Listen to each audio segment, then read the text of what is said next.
Siapakah yang naik ke sorga lalu turun? Siapakah yang telah mengumpulkan angin dalam genggamnya?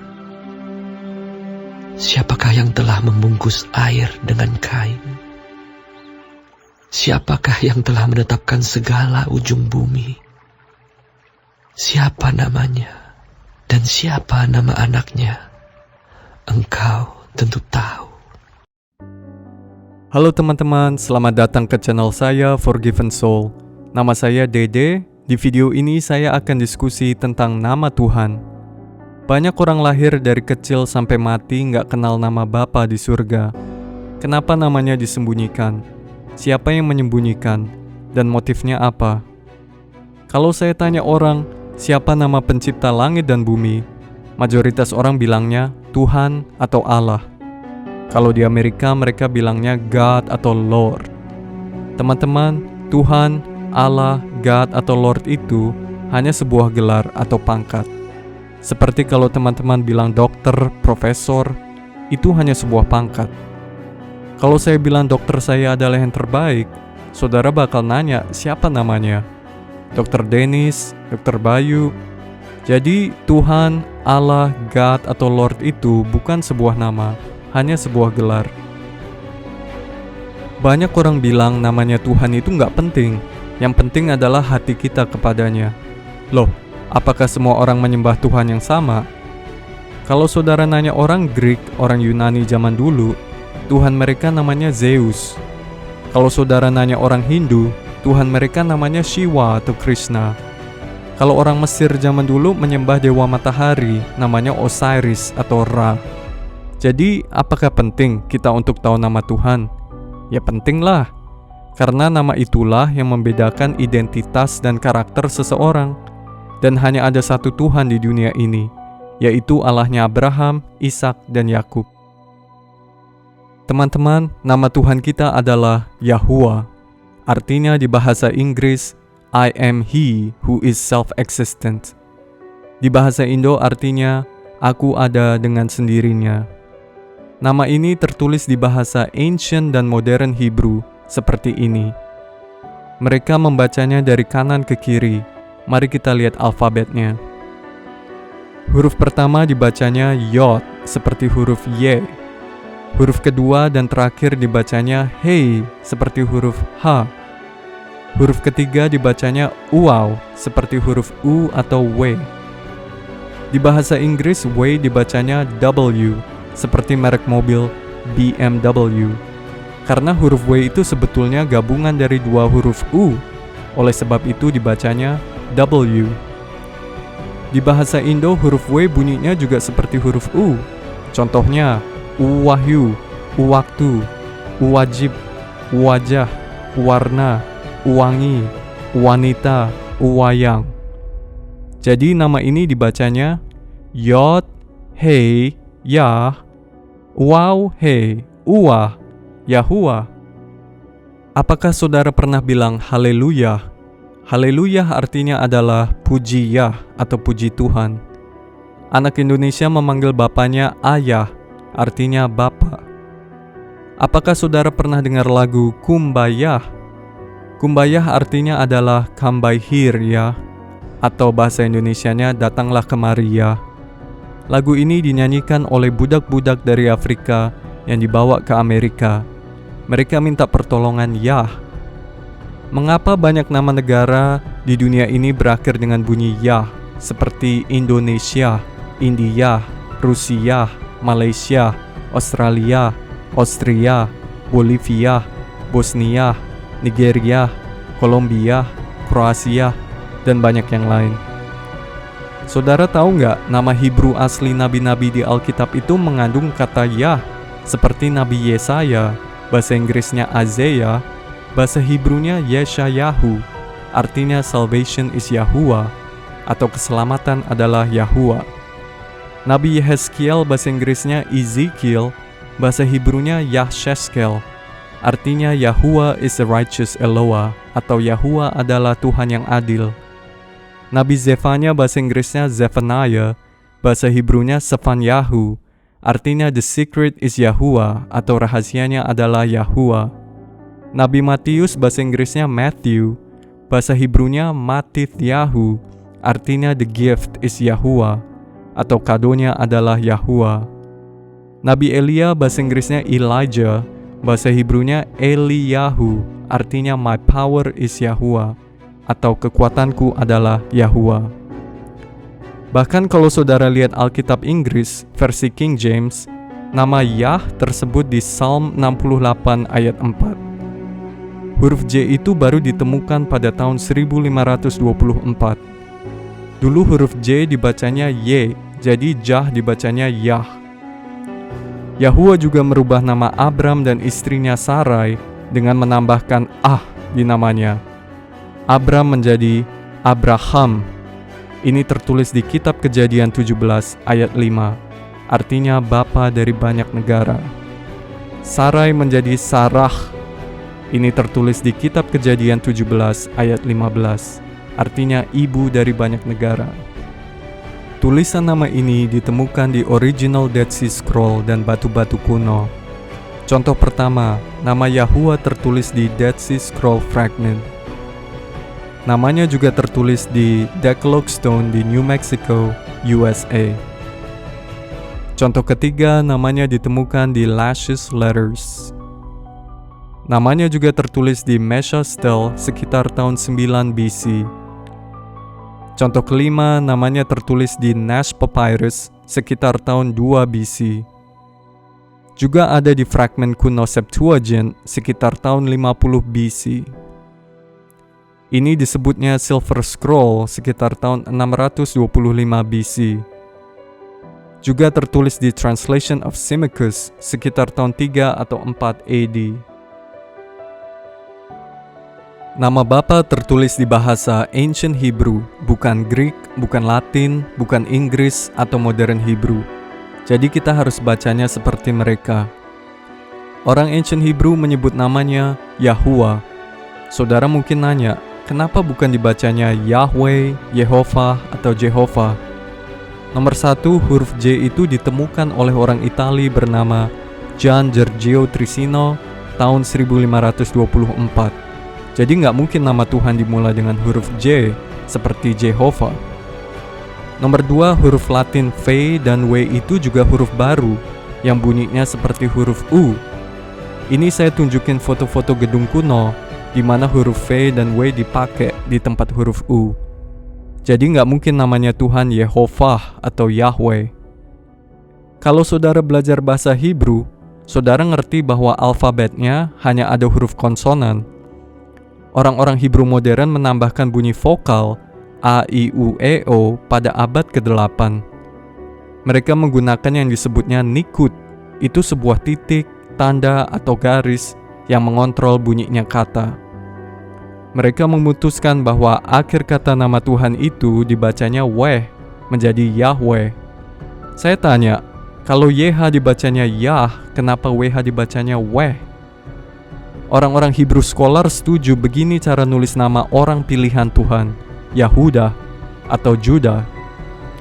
Ini dibacanya dari kanan ke kiri, Yod, Hei, Waw, Dalet, Hei, Yahuda. Kalau huruf D-nya diilangin, jadinya apa? Yahuwah. Di kitab Keluaran 3, Allah mengirim Musa untuk membebaskan orang Israel dari Mesir. Ayat 13, Musa nanya Allah, kalau orang Israel nanya siapa yang mengutus aku, jawabnya apa? Ayat 14, firman Allah kepada Musa, Aku adalah aku. Aku adalah aku di bahasa modern Hebrew tertulis Eyeh Asher Eyeh. Ngomong-ngomong, saudara bisa cek tulisan asli dengan menggunakan Strong's Concordance. Sebetulnya secara teknis di bahasa Ancient Hebrew, ini dibacanya Ahayah Asher Ahayah. Banyak orang membuat pernyataan bahwa Eyeh Asher Eyeh itulah nama Tuhan. Tapi saudara, kalimat ini cuma disebut sekali di seluruh Alkitab. Menurut saya, aku adalah aku itu karakternya Tuhan, bukan namanya. Karena di pasal 3 ayat 15, Allah menyebut namanya dia. Mari kita lihat di alkitab.sabda.org. Saya suka website ini karena ada banyak versi translasinya. Keluaran 3 ayat 15. Selanjutnya berfirmanlah Allah kepada Musa, beginilah kau katakan kepada orang Israel, Tuhan, Allah nenek moyangmu, Allah Abraham, Allah Ishak dan Allah Yakub, telah mengutus aku kepadamu. Itulah namaku untuk selama-lamanya, dan itulah sebutanku turun-temurun. Ini yang menarik kalau kita lihat versi MILT, kalau kita taruh kursornya di atas huruf Tuhan, nama Yahuwah keluar. Itu bisa ditemukan di Strong Concordance H3068. Di bawah sini ada banyak tombol translasi beda yang lain. Kalau kita lihat bahasa Indonesia, namanya Yahuwah juga tertulis di sini. Namaku selalu Yahuwah. Kalau kita lihat tombol bahasa suku, kita bisa lihat bahasa Jawa di sini tertulis. Wong Israel mangkene Pangeran Yehuwah. Kalau kita lihat bahasa Toba tertulis Tuhalak Israel Jehovah. Nama Tuhan di Strong's Concordance H3068 tertulis YHWH. Nama ini disebut 6.807 kali di seluruh Alkitab, versus Eyeh Asher Eyeh yang hanya tertulis sekali. Saya melihat Alkitab di toko buku Amerika. Di halaman awal dari Alkitab itu ada yang disebutnya preface. Preface itu menjelaskan pembaca bagaimana sebuah kata ditranslasikan. Tertulis di versi ESV, singkatan dari English Standard Version. God, pencipta langit dan bumi, memperkenalkan dirinya kepada orang Israel dengan nama pribadi khusus, yaitu konsonan YHWH. Scholar menyebut ini tetragrammaton. Pengucapan yang tepat YHWH itu tidak pasti, karena orang Jewish menganggap nama pribadi God sangat suci, jadi tidak boleh diucapkan kenceng-kenceng. Mereka memakai kata Adonai, atau artinya Lord. Ini di versi NLT, singkatan dari New Living Translation. Tertulis, penampilan kata El, Elohim, atau Eloah sudah ditranslasikan menjadi God. Kita menerjemahkan tetragrammaton YHWH secara konsisten sebagai The Lord. Jadi menurut tradisi orang Jewish Masoret, menyebut nama Tuhan itu dosa. Mereka ganti nama Yahuwah menjadi God, Lord, atau di bahasa Indonya Tuhan, Allah. Mereka juga menggunakan Hashem, artinya the name. Mengapa kita merubah nama Yahuwah demi tradisi manusia? Apakah Tuhan sendiri tidak mau namanya disebut? Saya berikan sebuah analogi. Misalnya saudara nulis buku biografi tentang orang tua Anda. Andai kata namanya bapaknya Pak Dennis. Saudara minta tolong saya untuk translasi bukunya ke bahasa Inggris biar bisa dijual di Amerika. Setiap kalimat nyebut nama bapak saudara, Pak Dennis, saya translasikan menjadi Lord. Saudara pasti marah. Siapa lu ganti-ganti nama bapak gua? Alasan saya, oh di Amerika itu tradisinya gak sopan nyebut nama bapak kita, makanya saya rubah. Bagaimana perasaan Yahuwah sendiri tentang ini? Kitab Keluaran 6 ayat 2. Selanjutnya berfirmanlah Allah kepada Musa, Akulah Yahuwah. Sebab itu umatku akan mengenal namaku, dan pada waktu itu mereka akan mengerti bahwa akulah dia yang berbicara, ya aku. Kitab Yesaya 52 ayat 6. Dan barang siapa yang berseru kepada nama Yahuwah akan diselamatkan. Kisah Para Rasul 2 ayat 21. Sudah jelas, Bapa ingin kita mengucapkan namanya.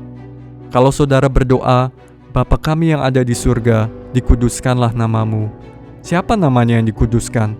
Sekarang saudara tahu.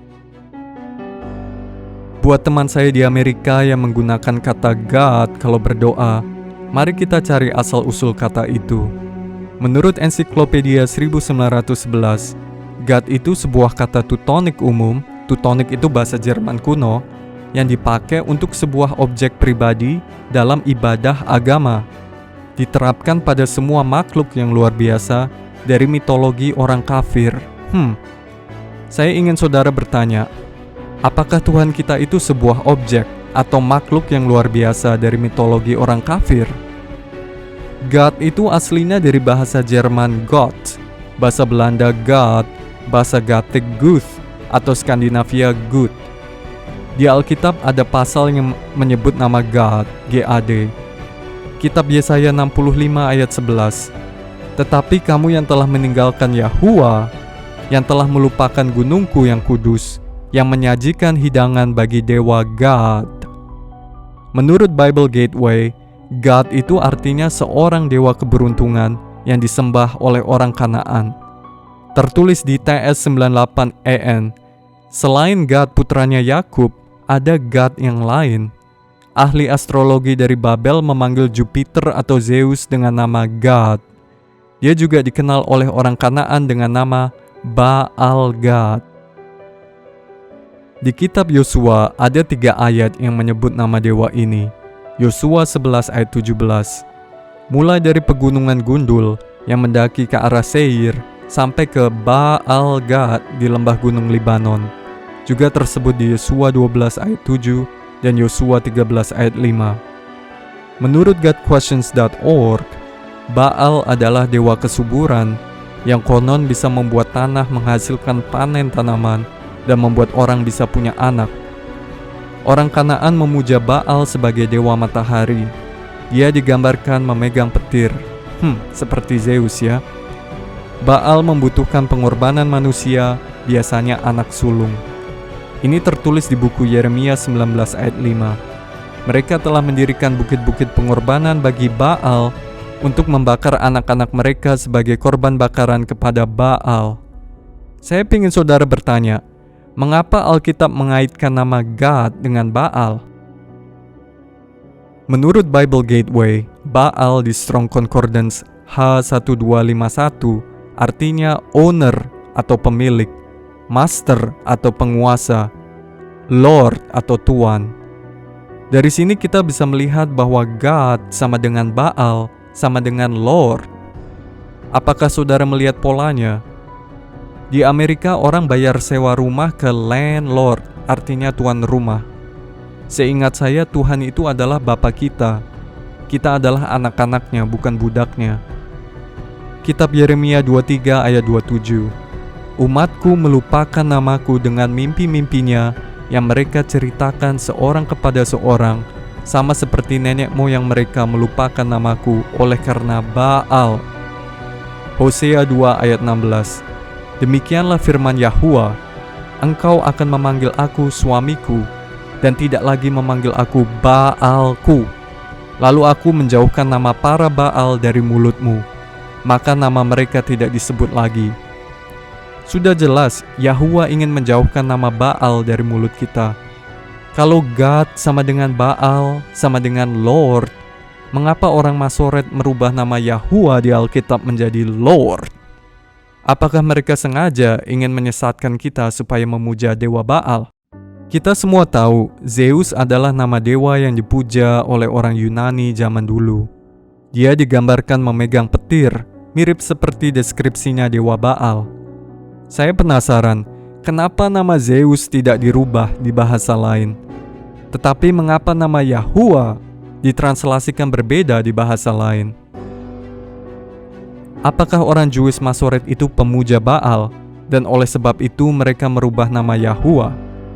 Sudah tertulis di buku Ulangan 4 ayat 2, janganlah kamu menambahi apa yang kuperintahkan kepadamu, dan janganlah kamu menguranginya. Kitab Matius 23 ayat 13, celakalah kamu hai ahli-ahli Taurat dan orang-orang Farisi, hai kamu orang-orang munafik, karena kamu menutup pintu-pintu kerajaan surga di depan orang. This is the name of the Creator in ancient Paleo-Hebrew. This is the way his name was originally written. The first 2 letters are pronounced as Yah. This is where we get the phrase Halal Yah, and it actually translated means praise unto Yah. Hebrew reads from right to left. It's the opposite of the way English is read. So you start over to the right side here and go this way with the letters, and the first 2 letters gives you the pronunciation of Yah. The third letter, which looks like a hook or a nail, this represents the sound of U. That's how we get the Yahoo.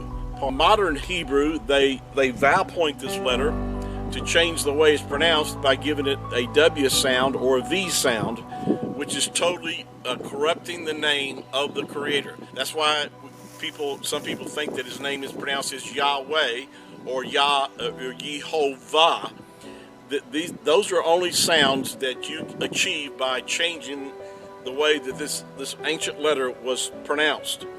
And so that's why there's so much confusion even today about how to pronounce the Creator's name. This fourth letter here is the same as the second. It's referred to in modern Hebrew as a He, but in ancient Paleo Hebrew it has the sound of a ha sound, or ah sound if it's at the end of a word. You'll find that in the word Yehuda. Yehuda is only one difference in Yehuda and Yahuwah is that you add the letter D, or the letter Dalet, that's what it's called in Hebrew, in the name of the Creator, and that's how you get the pronunciation of Yehuda. Because if you just remove the Dalet or the D, it gives you the sound of Yahuwah. Terima kasih teman-teman telah nonton video ini. Semoga ini bisa membuka mata dan pikiran saudara. Menurut saya, Bapa tidak bakal mengutuk orang-orang yang tidak tahu namanya.